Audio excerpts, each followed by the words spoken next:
What if you could help others to find the power to heal themselves? Physically, emotionally, and spiritually.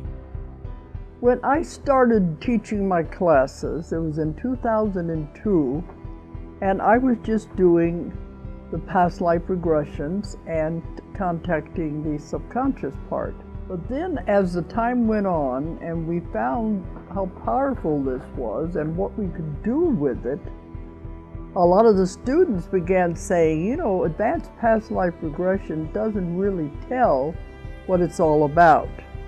This is so much more than that. We think you should change the name. So it was a few years ago we decided to change the name to Quantum Healing Hypnosis Technique. And this is the healing technique that we've now been teaching it, well, since 2002, that's 12 years. What if you could time travel with them? Visit mythical places or angelic realms, other worlds, other galaxies. Help others to speak to their higher selves. You can. Dolores has taught thousands of people from across the world how to use QHHT, and now you can learn her method by going directly to dolorescannon.com. And don't forget to mention the discount code MORETALKS.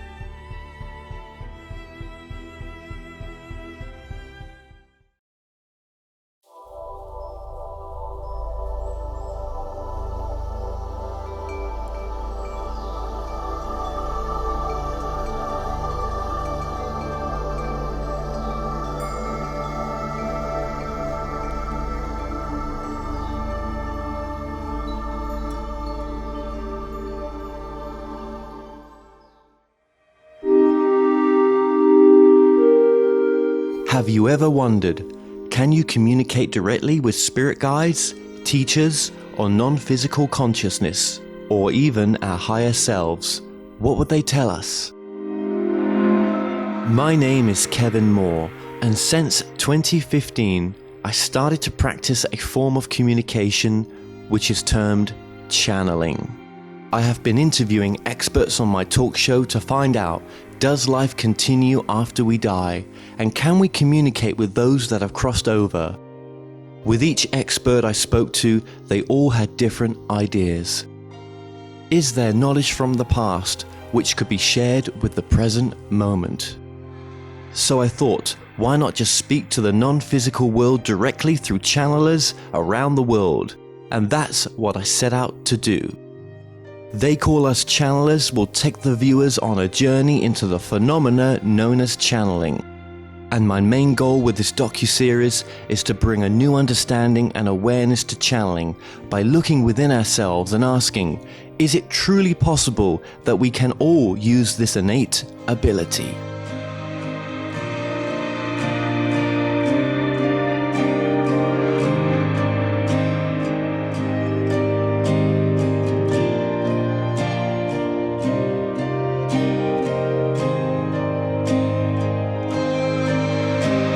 I'm from Victoria, which is the capital city of British Columbia.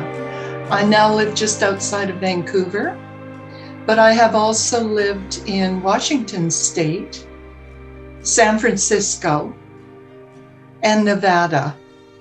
And what were some of the reasons for coming over to the States? Was that marriage, and then afterwards? No. Just because I went to San Francisco because I had never been there. Some friends of mine from Victoria had immigrated, so I immigrated. Nevada was for work and Washington State was for work. And now I'm back in Canada and having enjoyed those experiences, but came home as many people do. Yes, absolutely. There are there's quite a number of channelers actually in Canada. People don't realize that there are quite a few channelers over there. Well, Canada, of course, is a larger landmass than the United States, so that figures. Yeah, and there's some over there that I will get on one day, and that most people haven't even heard of yet. They seem to have these large followings, which is always surprising to me. that these people are, that there's a teacher for everyone, and there is a teacher out there, I guess for you as well, back in the day. Who was your teacher back in the day, would you say? My teacher has been Pax. I have been channeling Pax since the 90s.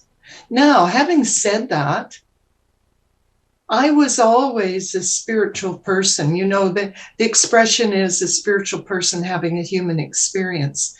That was me, but I was far too busy living life to totally delve into it until I started reading Edgar Cayce.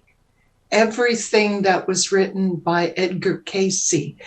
I was fascinated with the whole past life journey experience, and I learned everything I could, and that set me on my journey.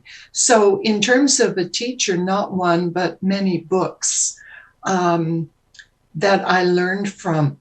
Channeling came later. I became interested in the practice of automatic writing. It called to me. I didn't question why, it just called to me. And this is when I was reading books, spending all my money at the local metaphysical bookstore, and taking course after course after class and learning everything I could about psychometry and past life regression, about every aspect of the metaphysical world I could. And I thought that I would like to do automatic writing. Clearly, I had not thought it through. What does it mean? If you want to do automatic writing, what does that mean? You're going to be channeling some spiritual entity, but what does that mean? Had I realized there's responsibility attached to that? How do I protect myself against spirits that I shouldn't be channeling? You know what? None of that occurred to me. Like I say, I was over here living a fast life and over here thinking about spirituality. Ultimately, they came together. And as I was working hard to try to learn this automatic writing, which is really the wrong approach. For your listeners, that's the wrong approach.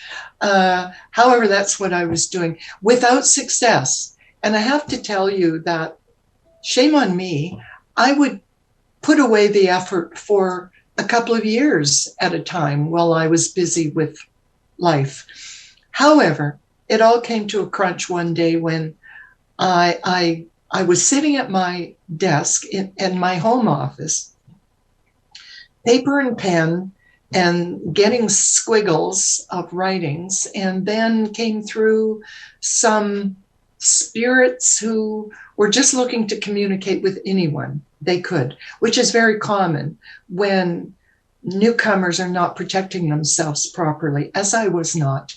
Anyway, I was channeling them and being sent on all manner of wild goose chases by them, wanting to contact their living relatives.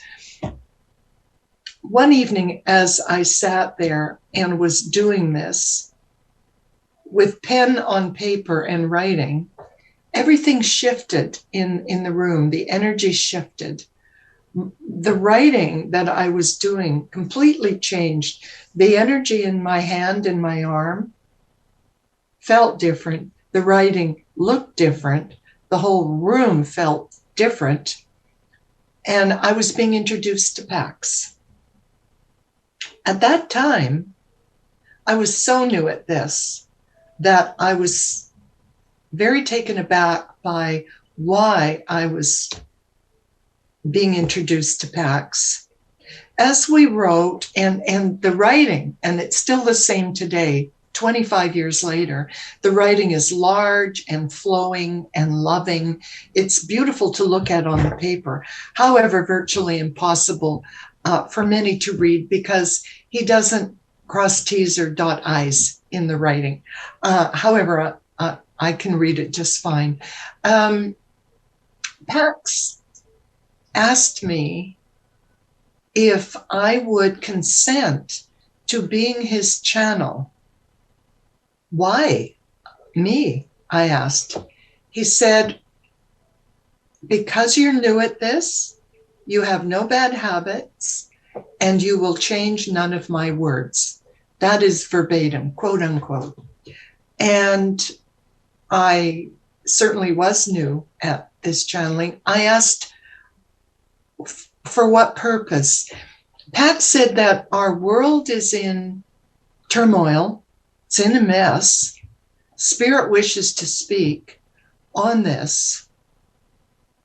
The one who had formerly channeled him and his wisdom into book form had passed away, and I was being asked if I would take on this responsibility, the purpose of which was to channel the Pax wisdom, put it into book form, and get it out to the world. Well, I felt that responsibility heavily and asked if I might have time to consider it. So over the next couple of weeks, acknowledging to myself what that responsibility was, I thought it through, and my inner said, accept this. This is for you. And so I did. That was in the mid-1990s. And through that, I recognized my life purpose. I never, ever did know why I was here. No, not really. I questioned, I'm sorry, I think I misunderstood your question. Yes, I would often ask myself, what would be my life purpose? Because I don't think I had found it. Despite all my adventures, my life adventures, and all the blessings in my life, I really hadn't identified a higher purpose. And that's what this was, a higher purpose for my life. So I didn't recognize that immediately, but you know, as time has gone on, I've realized that this is my greatest joy, fulfillment, and higher purpose for my life. In other words, why I'm here. Yeah, I felt like I'm always chasing purpose. Like, you know, I'm at 43, I'm still trying to figure out what my purpose is. But it sounds like, yeah, you were not asking those questions. But then when Pax appeared, and when you had that confirmation that you agreed to be in alignment with this, you know, with him, that then after that moment you knew that this is what purpose felt like, and it obviously still feels like purpose. Yes. Oh, 100%, Kevin. This is my greatest blessing in my life, to be a channel for Pax. It is my greatest joy in life. It is my fulfillment. And you're right, I was not chasing whatever my destiny was. Like I say, I was having many adventures in this lifetime and busy with that. And I now understand, and I truly believe that we should not fret. We should not push to find what is probably truly intended for us and will come when the time is right. That is an expression that is sometimes abused, but I fully believe in the truth of it. When we are open to receive, we will. I was not open to receive. I was too busy at that point in my life trying to restore a huge old wooden tugboat that I bought and was living on board. And it was quite a party boat, I might say, at the time as well. There wasn't available space in my life for the nature of this blessing of working with Pax. So therefore, it wasn't offered to me. What does purpose feel like when you're living it? Now you're living it, what's it feel like for you, if you could describe it? The purpose feels like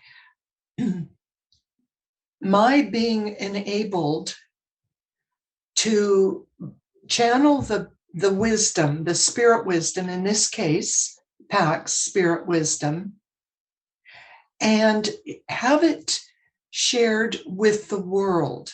This is not for me to keep.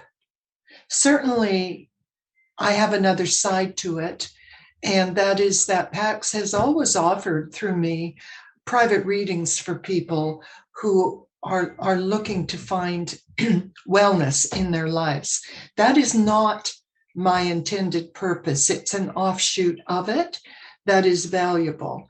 The intended purpose is worldwide exposure to the Pax wisdom, to the writings, which run the gamut from environmental healing to planetary healing to individual spreading love and compassion around the globe, to truly ascending and acting like we are one people with love for all. The purpose, the joy for me, having found now a team that publishes my books, promotes my books, and otherwise truly respects the Pax wisdom and is sharing it globally. I am a servant. I am a enabler. I am a part of the team. It is my joy to be the one that actually sits at the keyboard now and channels all the Pax wisdom, and then I hand it to those who will put it into book form and get it out to the world. A part of it is education of those who need to learn that the wisdom of spirit is to be approached with joy and confidence as something that's given to us as a gift to learn from and bring joy and peace into our own lives. Thank you for sharing that. And did you grow up in a very sort of religious kind of upbringing, would you say? Totally. Oh, Kevin, you hit right on it. I was an only child in a very religious family that, at church every Sunday, and life revolved around the church, basically. It was a loving family, loving upbringing. But even in my later years, when my mother was still living and very, my mother lived to 101. We have good genes. The good Russian upbringing. We couldn't talk about this sort of thing. If you die, you stay dead. You go up there or you go down there. And that's what I was raised with. Now, I have to share with you that even as a child, sitting in church, not really knowing anything that I had learned already in my life, my inner knowing told me what I was hearing from the pulpit was not real. It wasn't true. It just not only did it not resonate, but it was all wrong. I don't believe, we were taught we were all born sinners and we all have to start repenting immediately. I didn't buy into that. I didn't feel that fit. I do not question the belief that other people have in this. I respect it completely. I just knew it felt wrong. And all my life, and certainly now it's amplified, I function on what I feel. My intellect is very strong, by the way, very high IQ, but I have to override that sometimes by what my heart tells me. And Pax always, from day one, has instructed us. He'll say, follow your heart. Follow your heart. And what he means by that is if we're trying to make a decision, we have usually two ways of doing it. Intellectually, we think it through. And in our heart, how do we feel? Not enough people gauge what's coming to them or at them by how it makes them feel. How does that energy impact their body? Because that's a barometer. And so when Pax says follow your heart and trust in this, he means if you think about something that you love or someone that you love and check how that makes you feel in your heart chakra area, you'll kind of get what we call the warm and fuzzy feeling of love and, oh, that's lovely. Versus if you think about something that you highly fear, for example, you'll get maybe the chills, like I just got now, and you'll know the difference. So as Pax says, follow your heart. It's an indicator to us that we have another way of decision making, not just our thinking, but what does our body tell us, and then weigh the balance. Yeah, because it's not a denial of the logical side, because that's there for Not a at reason. all. Yeah, Not at all. it's more of an integration, more of a balance of it, and not ignoring completely the feeling side. And I think, so many people come on my show and say this, but we are still at that stage, aren't we? A lot of us, that we find it very difficult to trust that inner voice. And Yes. sometimes, like, it's not even an inner voice; it's an overall knowing that you don't know where it's just is. You know what's right, for you. And it may, as you say, be completely illogical to other people, and just something they would shake their head at. But yeah, you've got to do. Kevin, what you describe, we call knowingness. You referred to the knowing. We call it knowingness with a capital K in our writings, and it is something that everyone has, but not everyone acknowledges or listens to. And that's a knowing, as you say, what's right for each of us in any aspect of our lives. And sometimes we override that knowingness and do it anyway. And then we're shown, sometimes sooner, sometimes later, that you should not have done that. And you and I discussed this earlier. Yeah, we did. Yeah, that's each person has that knowingness, and it's a great part of my work with Pax is to help people find their inner strength, their personal power, to trust in themselves enough to listen to this, to allow this guidance that comes from within. We all have it. People get too busy with their lives, or they have beliefs that don't allow that their instruction comes from outside of them, from a parent, a husband, a boss, a government, you name it. People on our planet, Mother Earth, too often are followers without thinking through what's going to be best for them.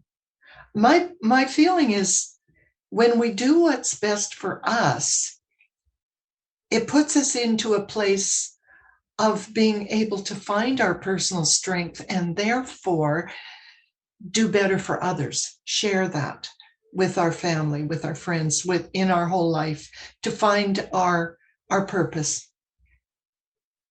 Do you feel that there was some sort of connection that's been with you for a very long time, since an early age, that you always knew there was something connected to you, or you knew that you were sensitive, or that you were open to something that you couldn't even explain, could barely explain now, right?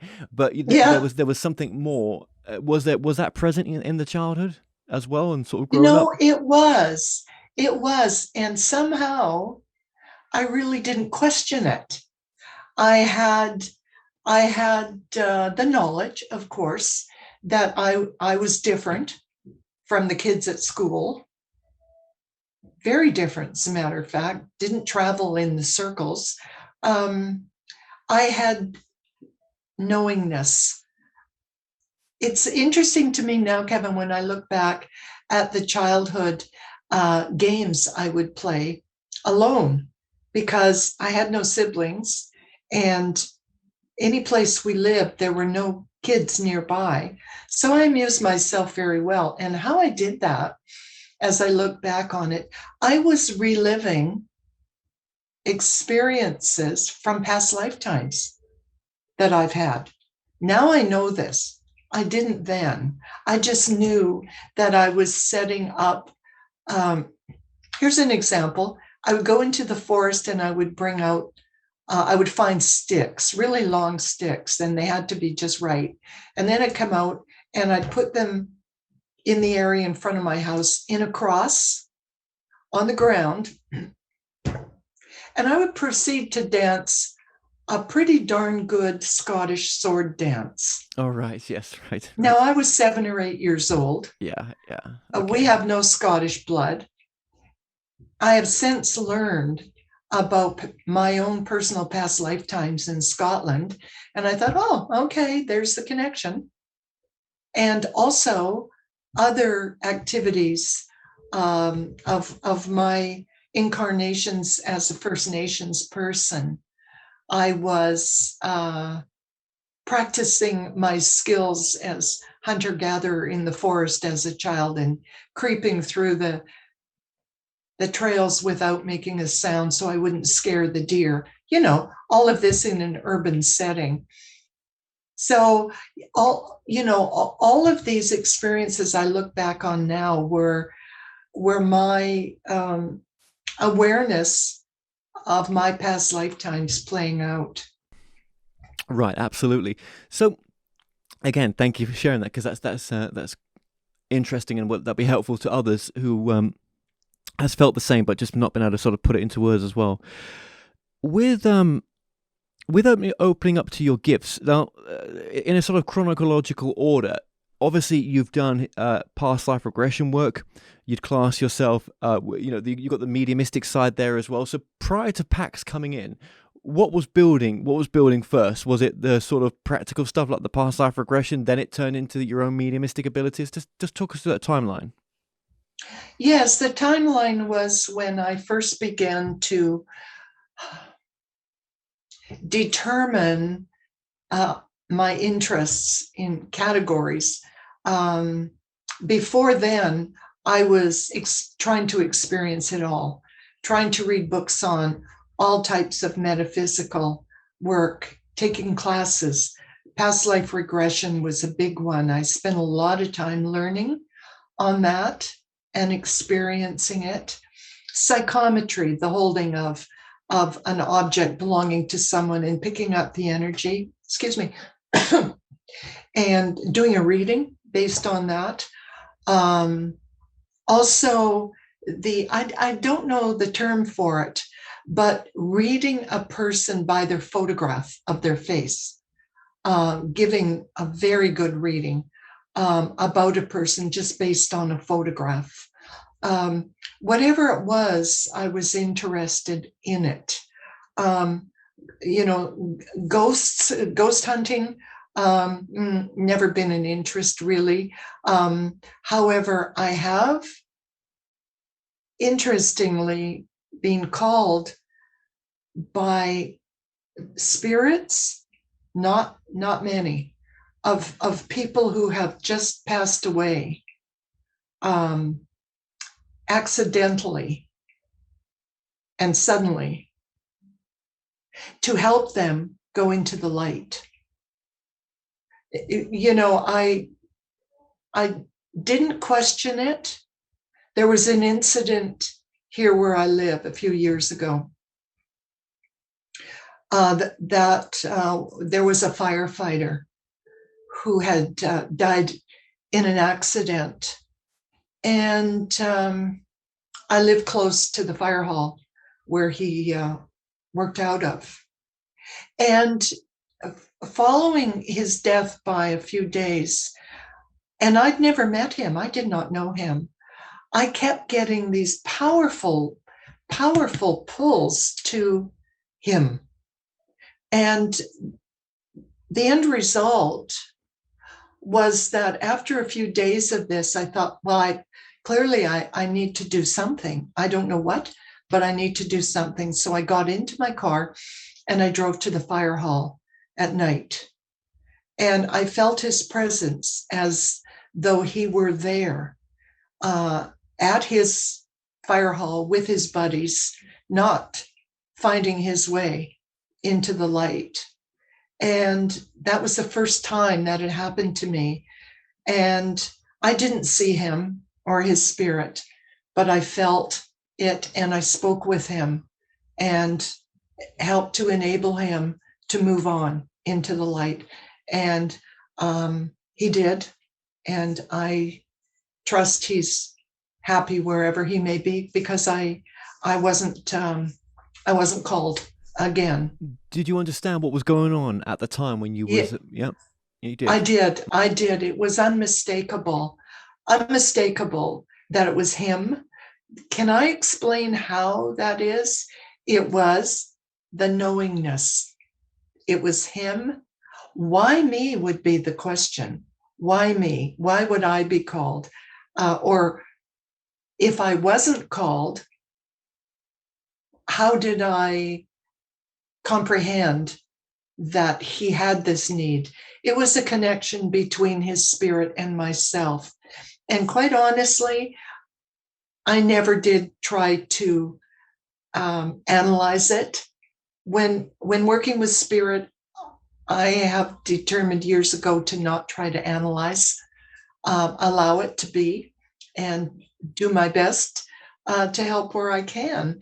And I felt blessed to have this opportunity to help him move into the light.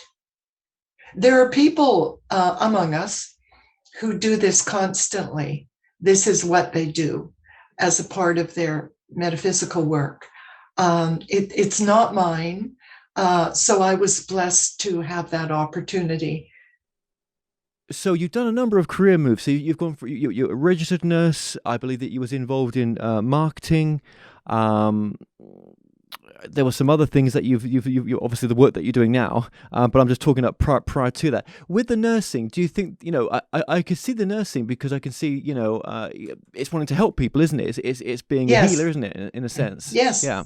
It is. Absolutely is. It is not a profession one should enter without having a good amount of compassion, a good amount of empathy, and enjoyment received from helping people, which I did. And my nursing ranged from working with children, the newborn nursery, working with seniors. I worked in a veterans hospital. I also worked in private duty nursing, where I was responsible for one or two people for a 12-hour shift every day. And I've also worked in varying specialty doctors' offices. So a wide range. They're all the same. People are upset and questioning what's going on with their bodies and need reassurance. Were you sad when you look back to have left that as a career path, or do you think it was your time to move on when it happened? Oh, it was time for another adventure, Kevin. It was at that point I left Canada and moved to the US. And I did work as a nurse in the US as well, but then moved on into the legal field. And, I've worked in the and I've worked greatly in the hospitality industry as well, in hotels. And, I had quite a period of time as your friendly local bartender in the hotel lounge, where I had wonderful friendships developed with the commercial travelers who used to use the facility a lot. There have been many careers. Sales and marketing is a joy. It's meeting people and helping to develop product. Okay, so anything that you've done, you can look back and say, none of that was wasted. It was you just flowing with life, which is what we need to be doing, and it was just part of your journey. Yeah. We learn from everything we do, whether we fail or succeed or excel. It's all a stepping stone. I think it's creating balance in our lives and bringing in the pieces of the building blocks that we can use. And even if we don't know at the moment why, there'll be a reason.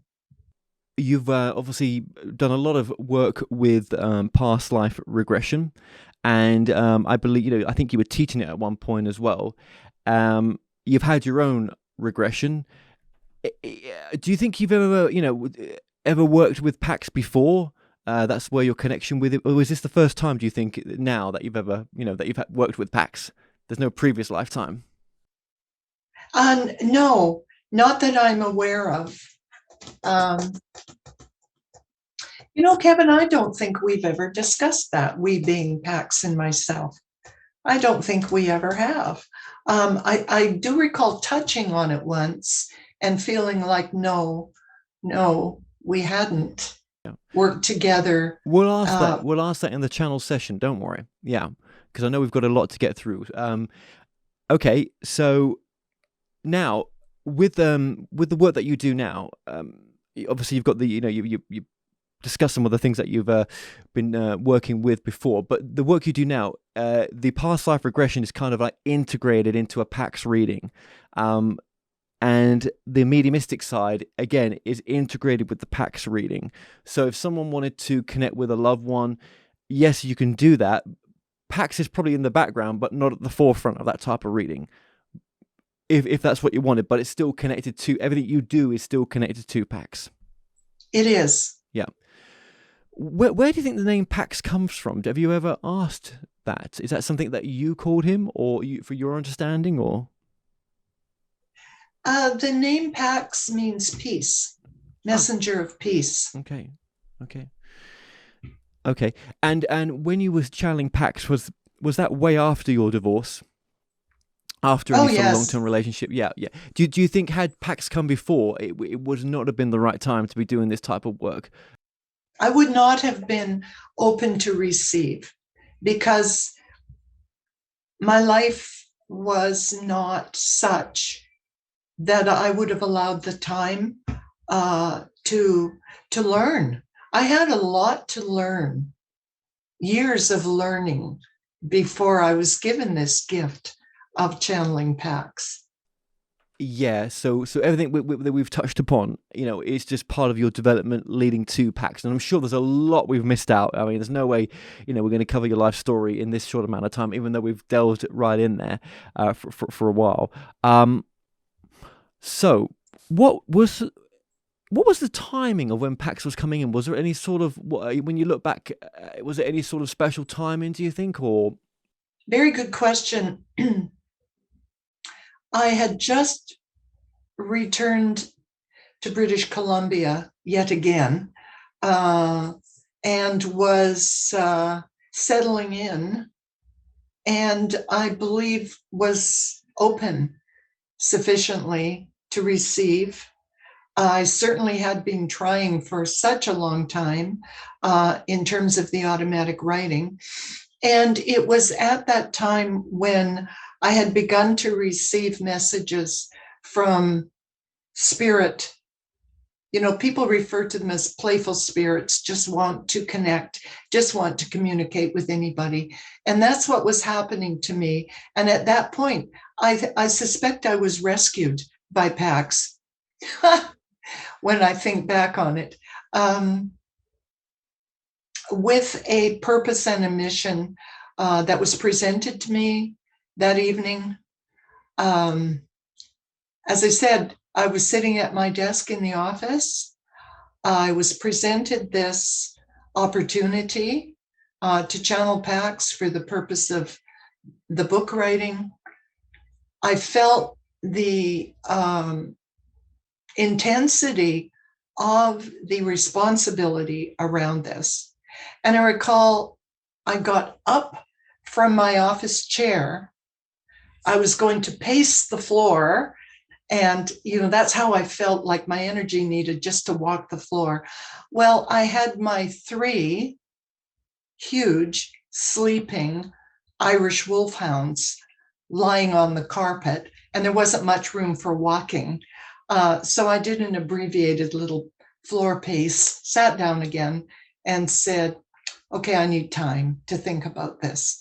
And so I think it was essentially a rescue. I think I'd come to the place in the thoughts, the thinking of Pax, that I was now open to the channeling I was receiving, and it was time for me to stop wasting time and use it for the purpose and to the advantage of all. Right, and what you felt, and you obviously observed as well that when you were doing the creative writing, that it wasn't your writing, and in a sense that there were some big differences in the style of writing.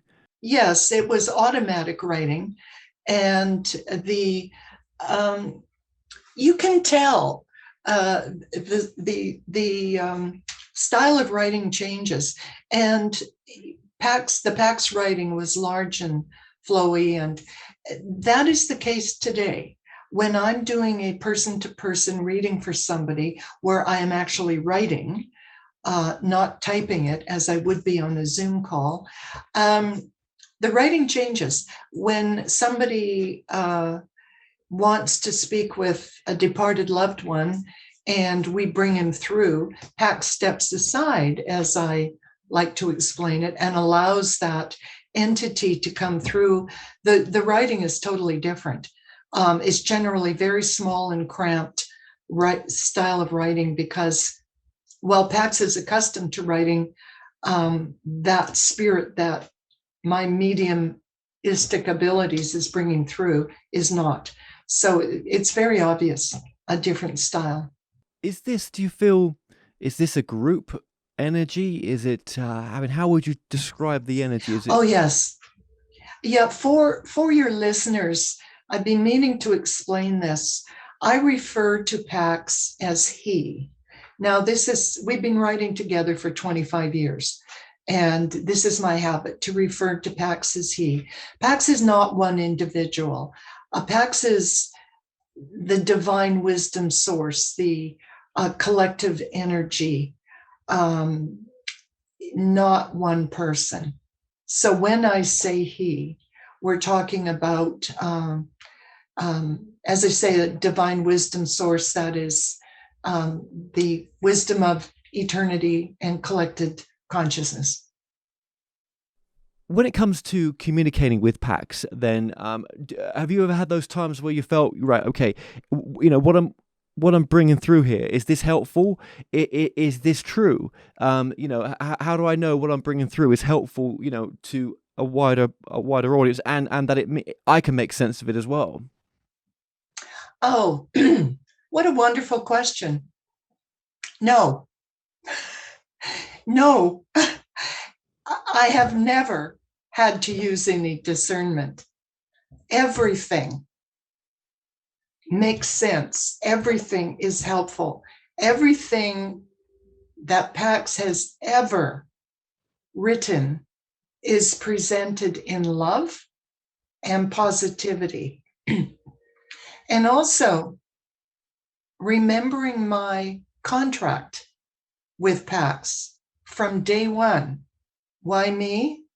You're new at this. You have no bad habits. And here's the key, Kevin. You will change none of my words. Even in the writing of the many books I have published, where there is an editor involved, the instruction is, you may not change any words. You may change punctuation. You may not change any words. And if you in fact think you have to, show me where and what it is, and we'll work together on that. I am blessed, Kevin, to receive the Pax wisdom and guidance in its completeness. It does not get edited. I have never doubted anything, except for the odd time I thought, in terms of a prediction, wow, that'll be interesting to see play out. But I never say I doubt it. Never. This is a great joy for me, Kevin. This is a place for me where I am completely protected and do this channeling in complete joy and awareness that the purpose of it is healing for our humanity, and that is the intention from Pax. And if people, I mean, we're going to speak to Pax at some point, but if people want a session from you, they would just we'll link this below as well, but they would just go to your website and they can contact you directly on your website for the podcast as well, because obviously this is a docu episode, but we're going to podcast the audio. What is the two websites you have right now? PaxWisdom.com and CaroleSereneBorgens.com. Okay, well, that's also been coming up on the screen and will continue to come up on the screen periodically throughout this interview as well. Oh, gosh, so much. So there was never, well, I guess, you were influenced from by other channels, even if it was just Edgar Casey, because that, he was one of the greatest, winning in some respects, in the information that he brought through for medical information. He influenced my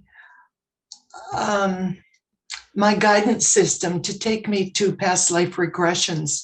It didn't influence me as much as it opened me to the possibilities, and I recognized it as feeling valid to me. If someone said to you, Carole, what is channeling?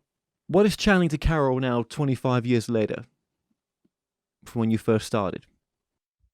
Well, I feel it is my greatest blessing in this lifetime and my purpose, my ability to clear my mind and my space, trust in my source, who is Pax, and open to receiving, which is channeling. In my case, open to receiving what comes, and know in my heart that it is intended for the well-being of all. Do you think most of us have this ability to be able to, even if it's not to bring through a voice or do the creative writing, that we can internally have that dialogue with something wiser, something, the bigger part of ourselves, maybe even I would term it as our higher self, the better part of us as well? Do you think we could channel that? Or maybe I should ask you on top, sorry, what is not channeling? Everybody has the ability, and this is just not my opinion, but it's a widely held opinion. Everybody has the ability to channel their higher self. Putting that into different words, each person can think about their inner voice, that little voice that says, don't turn left here, go straight ahead. Or this person is not here for your best interests, or whatever it may be. Don't take this job. This is an inner voice that people have if they will recognize it and listen to it. It is only there for your well-being. And what it is your higher self. Now, I happen to be writing a book on this at the moment. And it is about your soul memory. Some people call it cell memory, CELL. Let's talk about soul. Your soul travels with you through all of your lifetimes, and it carries with it the wisdom that has grown in you during those times. And it's that basis that will share with you what's going to be right for you or harmful for you. And if you listen to it, you will never be led wrong. It is your higher self, your inner wisdom, your inner knowing that is guiding you. And this is a blessing for each of us. Yes, and when I say, what is not channeling, I guess what I should have said there really is, most things I feel are brought through the self. Whether it's artistically with drawing, or music, or whatever is that greater purpose. Maybe you're bringing it through you in a business idea. Maybe you're motivating other people, you're bringing it through that way. Maybe you're acting, or whatever it is you're doing, whatever service you're providing. Sometimes there's something else that comes through, doesn't there, when we're in that flow? Yes, absolutely. And I have experienced that. Interestingly, you remind me, Kevin, that I have played musical instruments that I didn't know how to play. I have I've done some artwork, and I don't have that. I didn't think I had that gift. That came through me. There have been times when I have done things, outside of creative visualization, which I have used over the years to become expert at things, just channeling. How often do you read now? You can read anywhere in the newspaper. Well, she was channeling her inner Elizabeth Taylor. He was channeling, some great musical genius. People use that term, I think, not fully understanding it, but yes, we have. I found myself sitting down at an organ one time and playing the heck out of it. And while I played piano, organ's quite different with foot pedals and all that. I think about that sometimes, think, wow, that was cool. Yeah, absolutely. What do you think we come here to learn? What do you think? Because not every life is the same, obviously, and not everyone is into the spiritual side of stuff, or even this type of subject. There's a lot of people into different things, but we all seem to be here going through this journey that we're all on, don't we? Trying to, why does a soul, if that's what we are, want to come down to have this experience, do you think? I think to answer your question of what are we to learn, I believe we are to learn how to be our best selves. And along with that, the way that we can contribute to the betterment of our planet, Mother Earth. Pardon me. I think that there is wellness that is to be achieved, that is for us to strive for in terms of our planet. And I think each of us, if we can find our best selves, we can then teach and share with others in the world how to make it a better place. I think that we are a piece of the puzzle, a link in the chain, a contributor to the overall wellness of all around us, whether it be in our family home or our career, our job, even our hobby, or planetary wellness. For each of us to find our best selves, our strengths, our inner strengths, and to be able to contribute to the wellness of all. I guess you've got to be able to get to a point where you can provide for yourself first, and you can have the basic stuff in life to think this way as well. Because there's some people like myself and others that are struggling, sometimes, and you're not always able to give yourself the. Well, you just don't think about it, do you? When you're just trying to get your essentials in order, right? It comes from within us, doesn't it, Kevin? Even the poorest of people can function in love, can gift love to others in the way that they go through their day, whether they're absolutely poverty-stricken or not. there is a way of going through life and sharing with other people, whether it just be a smile, which can change somebody's life. Yes, because obviously love is a big part of Pax's teachings as well. It is. Well, maybe the core part of it, really. Yeah, and to be loving to ourselves and everything else. I mean, I guess sometimes, a lot of us come in this lifetime and we need a bit of guidance. Sometimes some of us do. And Pax is that guidance, that teacher to the people that Pax needs to be. So, okay, so you went from the creative writing over to now, which is now the voice channeling, which has happened at the I guess the pandemic was part of that process for you, wasn't it, if I'm right saying that? Yeah, and I would like to back up. I have not been doing creative writing. It's automatic writing. Now, what is the difference between creative writing and automatic writing? I thought they were the same. No, they're not. Creative writing is if I decide to sit down and write a novel.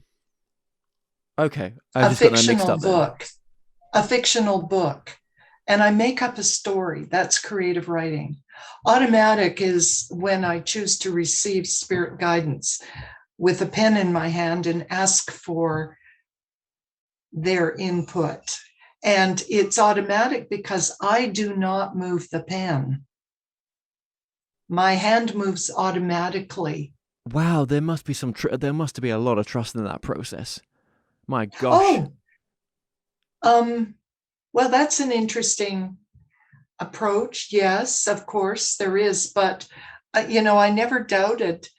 My thinking did never go that way, that I could be harmed in any way. Oh no, not harm, but just that that something's going to come out that actually is more insightful than what maybe you would normally commit to paper, and also that Well, that Kevin, actually makes sense. It took me years. Yes, of trying, and now it's not only trust. You're absolutely right with that word. I trust that, and it follows every single day when I'm channeling, which I do, unless my life gets turned sideways with something else, that it's all positive and helpful and for the greatest good. How do you keep yourself clear then? How do you keep the connection clear so that you're trying not to distort it in as much as possibly, that you're out of the way as well? It has become who I am.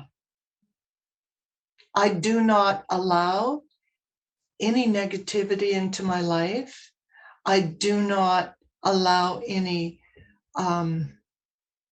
dismissal or even questioning of the validity of the Pax work. It speaks for itself. I mean, I have a lot of books published in the Pax writings, and my clarity is my intention to be open to receiving. And also, I never start a session without the protection, the speaking of my own protection. Yeah, because obviously there's a lot more channels out there nowadays. I've said this in many of the episodes, and obviously you gave yourself time to craft this ability in a sense, to refine it, shall I say. But for some, that they sort of jump straight into it and they're away. Do you think there should be a bit of do you think if someone's ready, they're ready, or do you think you need to give yourself time with something like this? I think I would not want to be the judge of that. I think, Kevin, to answer your question best, it would be to look at the work, look at what that person is channeling, and that should be telling. It should let you know how valid that work is. And you said it. If a person is ready to receive, then it will come. And that's how it happened for me. It's just that I was a late bloomer, and it took a long time for me to do this work. And when it was given to me, I was I was ready. Yeah, well, I guess that whoever you are going to see, or whoever you're getting a reading from, or you might be watching a video, you've got to really feel within. Does this feel right? Does this not only make sense, but is it vibing with me? I mean, you will just know if it's off. I'm sure you would do, because all this is coming through the human being. So it depending if they're having a good day, or because you could use this to purposely mislead if you wanted to. You could. Oh, Yep. Well, unfortunately, there are people who do that. But you touched on it. This is energy. It's all energy. And if a person is deciding to choose a channeler, maybe they're looking through a website or whatever it may be, I think there's a heart resonance. A person is going to feel drawn. Now, to your point, there are people who call themselves psychics, for example, who are true psychic mediums. There are others who want to be and are there for the money only and will say whatever they need to say. That is very sad. It's sad for them, and it's sad for the people who may be approaching them in need of help. Yeah.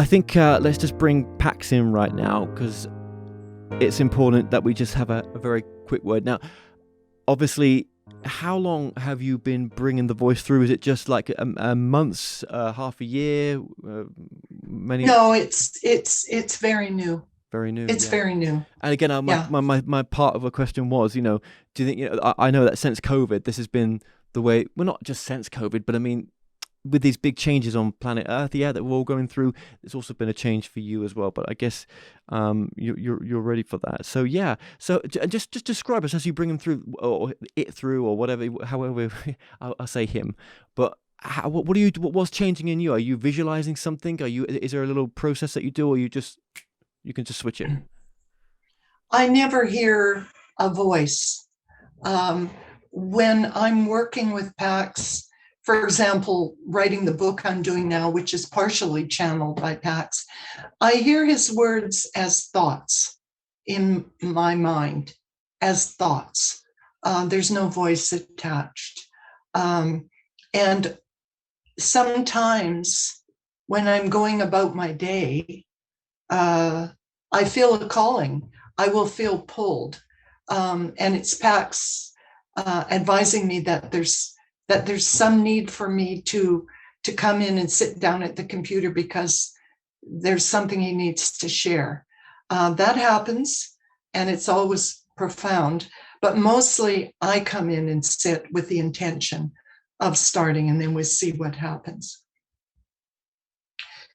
And so there's no Pax voice that's any different from mine. What I do is simply, I shouldn't say simply, what I do is repeat what I hear and or feel. And again, for your listeners, do not ever discount your feelings, your visceral reactions that you get in your heart chakra. Be aware of your inner strengths and your ability to focus and function based on your inner knowledge. And this is Pax now speaking his wishes for all of us. Pax oftentimes will quote, interestingly, John Lennon in his words of wisdom that all we need is love. What the world needs now is love. And for Pax to share with us what Spirit wants us to know right now is to enable ourselves to look more deeply into our being, recognize that we have guidance if we will open to it, and be able to bring our best selves to each and every day, knowing that we each have the power to affect not only improvement in our own lives, but globally, if we choose. Pax wants us to know, all of us, that we have the ability, the strength, and the blessing of inner knowing, if we will open to it and listen to our higher selves speaking. We each have this ability to know what's right for us, and on a larger scale, that we have the possession of our inner knowledge to draw upon for our well-being and to create same for all those around us. This is the Pax message that has become very strong these last few days, and it's Pax saying to us right now, as he likes to say, trust in this, follow your heart, and go in peace and love. So then, I asked you earlier on, has Pax ever worked with you in any other ways, in any other moments in reality, but you felt that maybe he hadn't, but then what would Pax say? You asked if we had worked together in any of my past lifetimes. Oh, yes, he says. Oh, I didn't know this. Oh, yes, he says. Indeed, we have. Do you think that this lifetime is a first? No, absolutely not. Yeah. And was that other lifetimes where Carole had brought you through before, like in this way, or was it sort of a physical interaction? Actually, have you ever been physical? Pax will tell us no, he has not incarnated. Have you and Carole ever done anything like automatic writing before, or has Carole channeled you before? I'll use that word. In another lifetime. Yeah. Pax has just said, indeed, yes. Now let me see what more I can get on that. Indeed, yes, he says, we have worked together in past times, early days.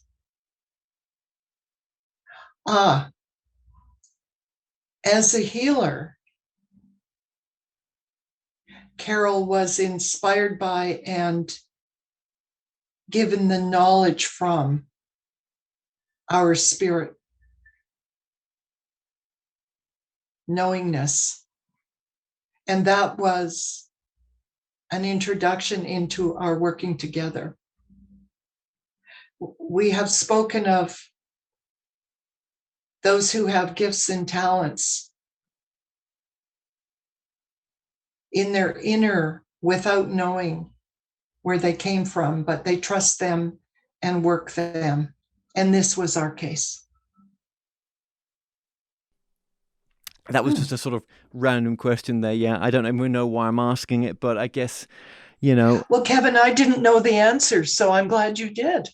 What is the impact that Pax is trying to have by using you as a conduit? What would Pax say to that? What is Pax trying to achieve in this lifetime?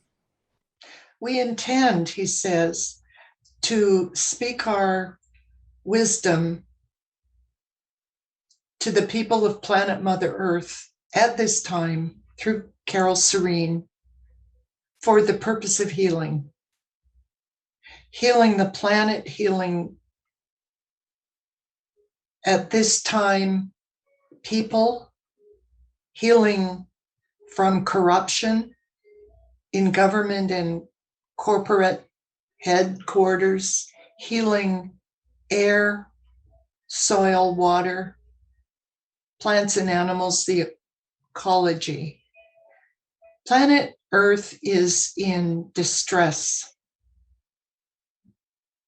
There are people leaving your planet now for exploration of others with the intention of colonizing. There must be the same money and intention put towards repairing what they're leaving behind, which is planet Earth. Emphasis is not being placed sufficiently on it at this time. While there is, it seems, global awareness, how much is being done, attempted, or accomplished along this line of repair?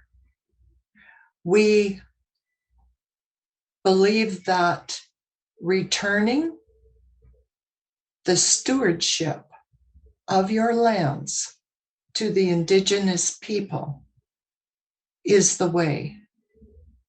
Those who came before you got it right the first time.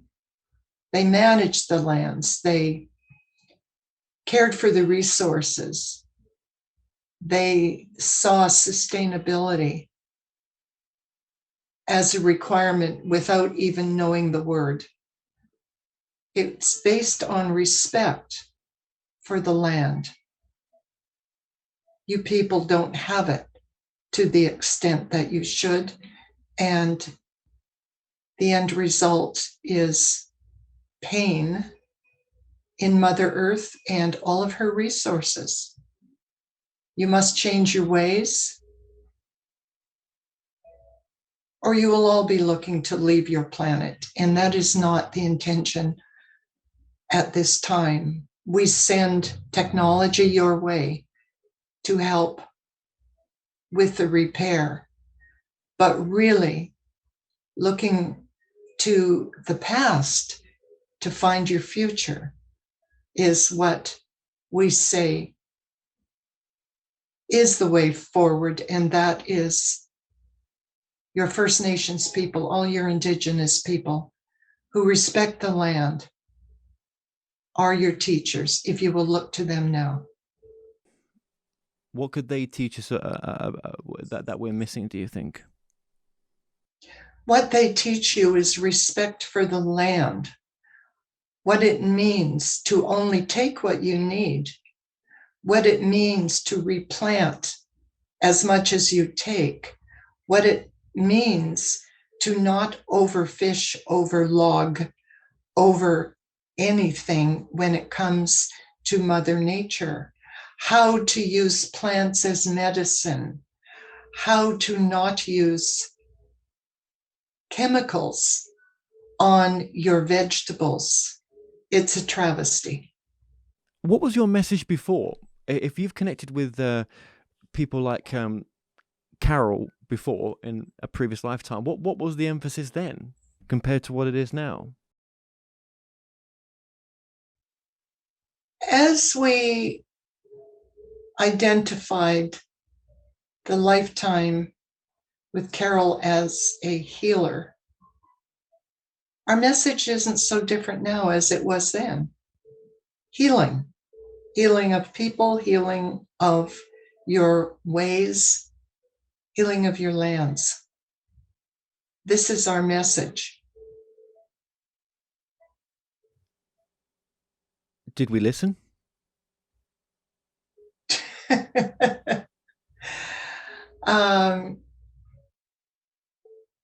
There are times when listening was, and other times when listening is not so much in evidence as in your current time.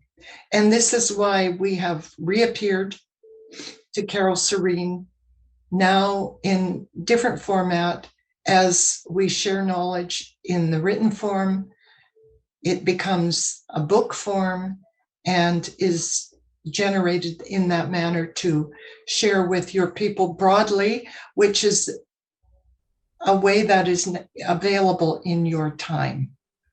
The vision that the vision that's in my head right now is I see you're in what we would call our past.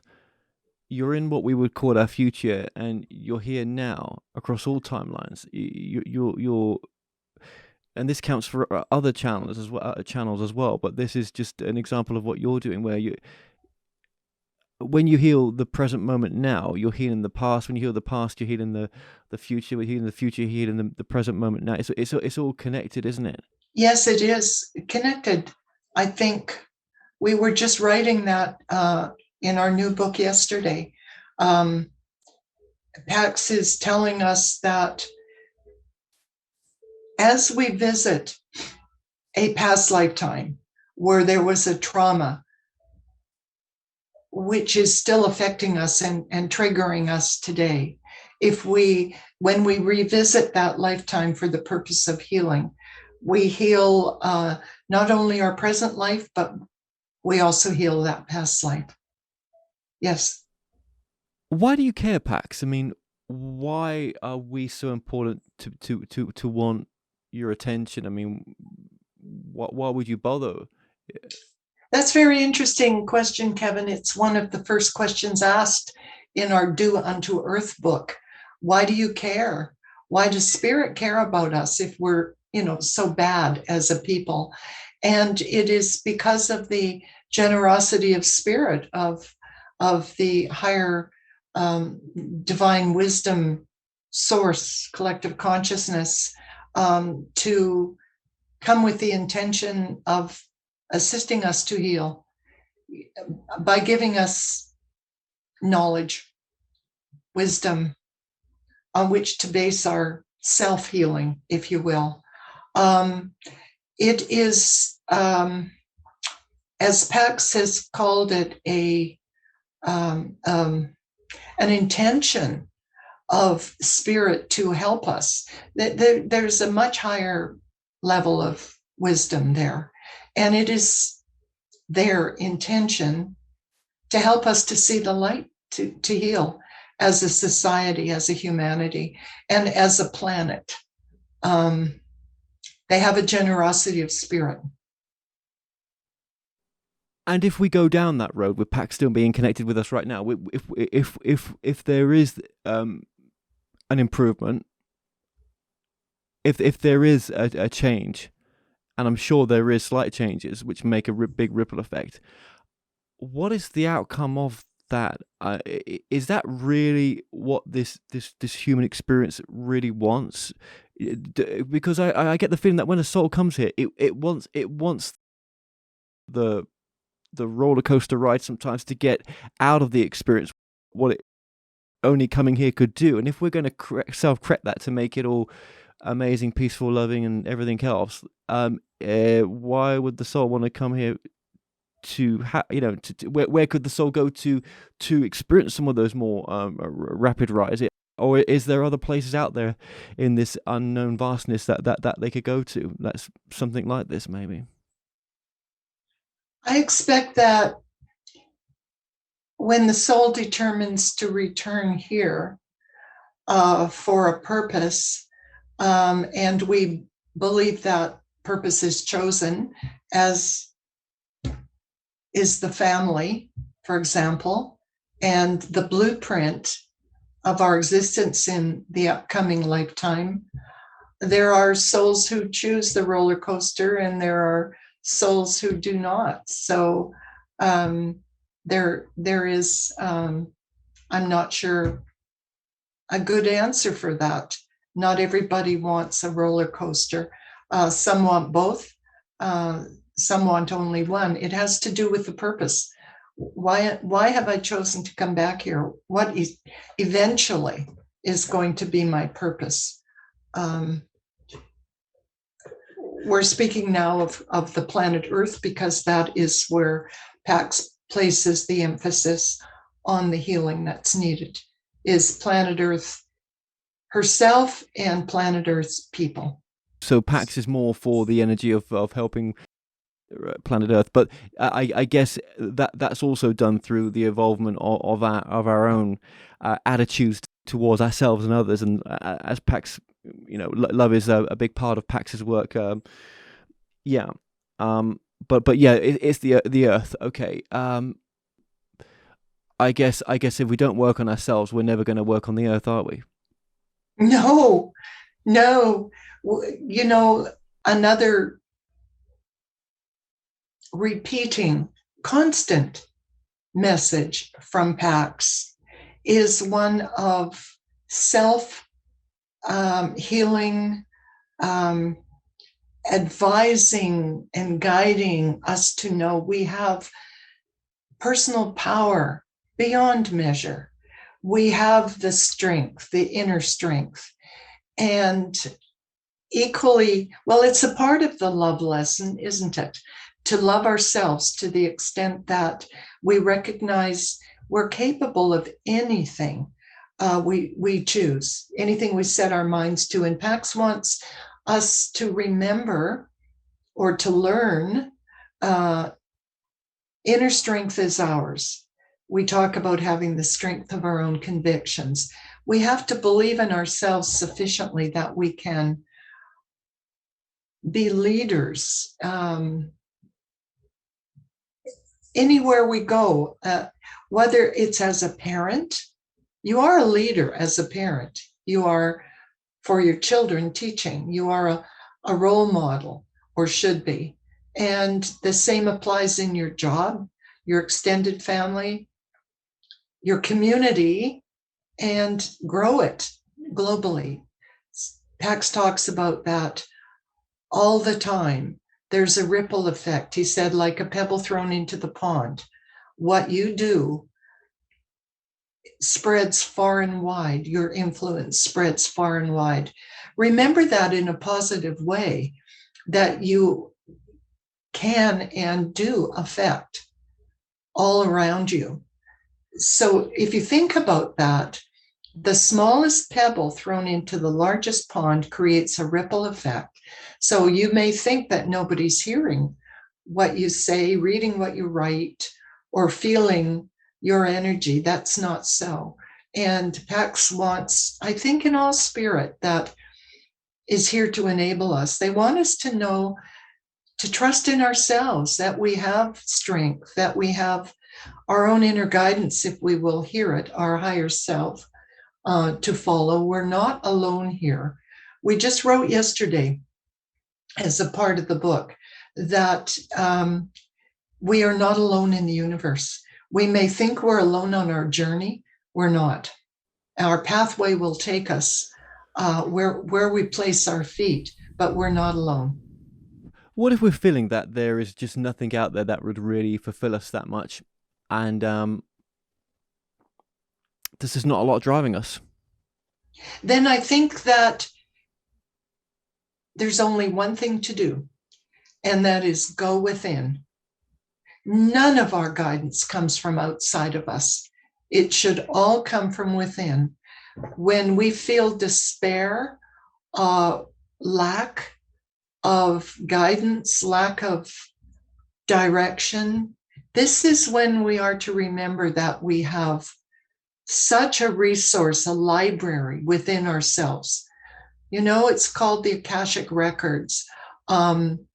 Every bit of what we've done in all our past lifetimes. And the reality is that's within us. We have the ability to access that.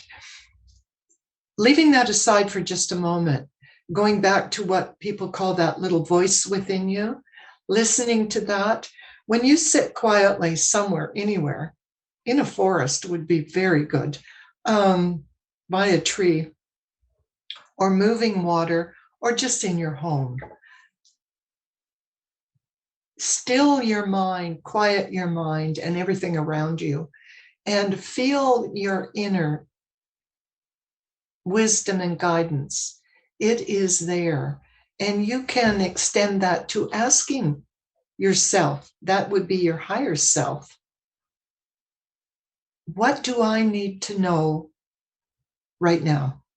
What do I need to know at this particular time to help me go forward? Now the key is to remain quiet and listen.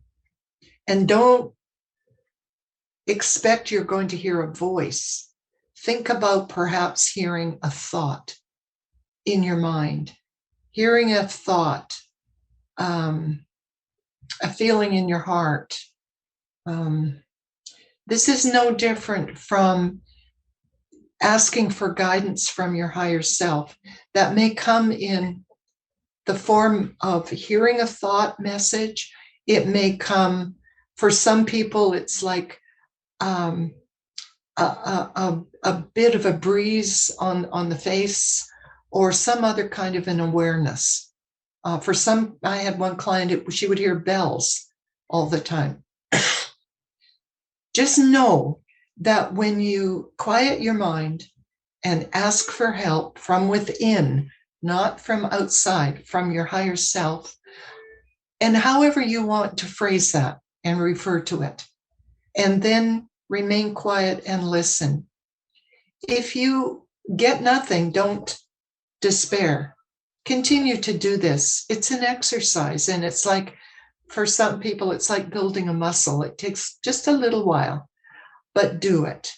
Everything you need to know about your personal self and what's best for your personal self, you will find within you. Trust in this, says Pax. Yeah, and what you choose to do from that space may not even be for what you would consider to be what might be termed as spiritual, but you've got to put that term to one side, because it's not going to help you in some cases. It's more of a block to say, well, that's not alignment, that's not a spiritual thing to do, or that's I'm not talking about knowingly hurting yourself or others.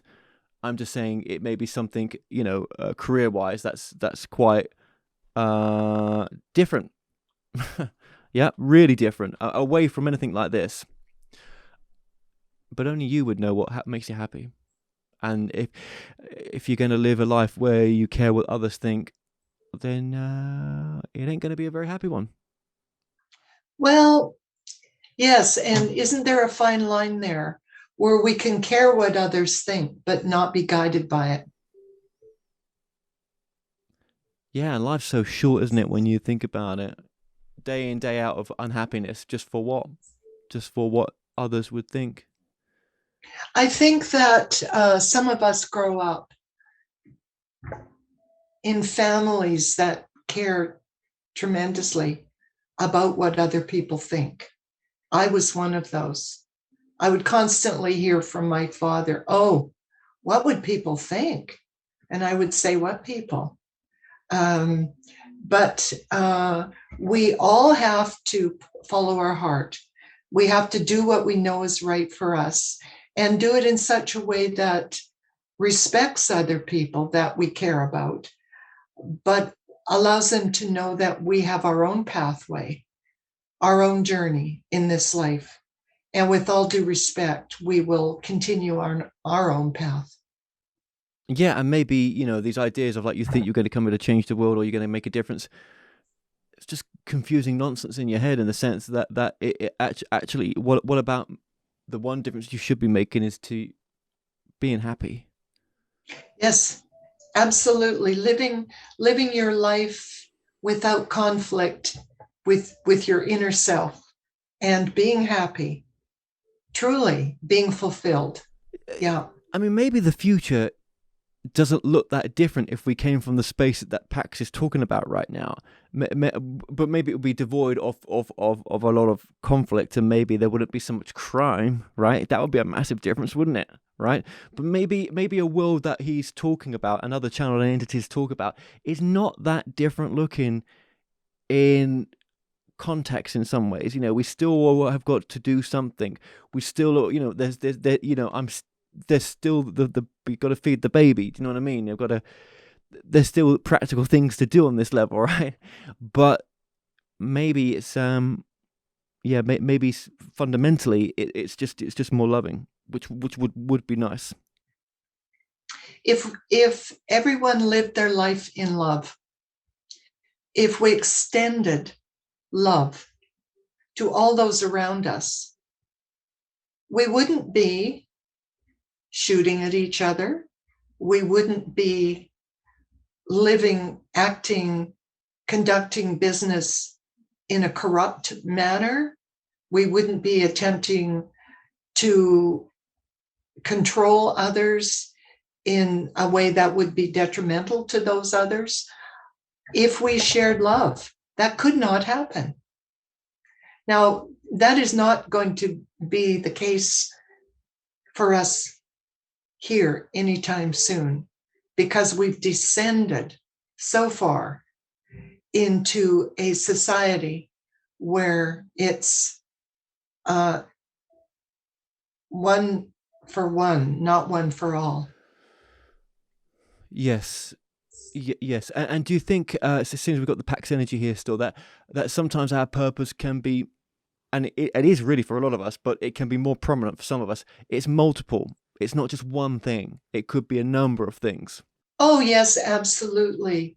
And that is the beauty of society, that there are those who are single-minded in their trek through their lifetime, and perhaps have always been in former lifetimes, and other people who see the big picture, the larger purpose, and can go in multiple directions while positively impacting them all.